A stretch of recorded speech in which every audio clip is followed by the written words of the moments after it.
যারা শেখ হাসিনাকে ফ্যাসিস্ট হওয়ার পথে আরো কয়েক ধাপ এগিয়ে নিয়েছে সেই কর্মকর্তাদেরকে গ্রেফতার করতে হবে। যদি গ্রেফতার না করা হয় তাহলে বাংলাদেশে আবারও জুলাই নেমে আসবে। আমরা মনে করি সেনাবাহিনী সহ সকল বাহিনী বাংলাদেশের গৌরবের। আমরা কোনো বাহিনীকে টার্গেট করতে চাই না, কিন্তু কোনো ব্যক্তিরা কোনো বাহিনীর কোনো সদস্য যদি আমাদের গৌরবের বাহিনীকে কলঙ্কিত করতে চায়, সেই সেনা কর্মকর্তাদেরকে দ্রুত গ্রেফতার করতে হবে। যদি গ্রেফতার না করে তাহলে এর দায় অবশ্যই প্রধান উপদেষ্টা এবং সেনাবাহিনী প্রধানকে নিতে হবে।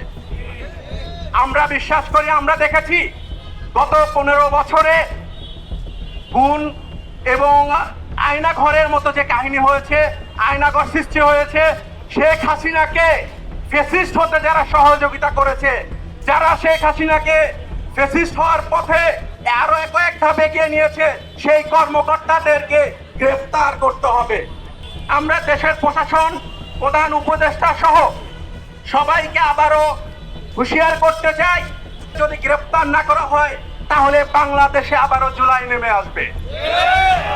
যদি ছাত্র জনতাকে শান্ত রাখতে চান তাহলে আপনাদেরকে দ্রুত সময়ের মধ্যে, আজকের মধ্যেই তাদেরকে গ্রেফতার করতে হবে।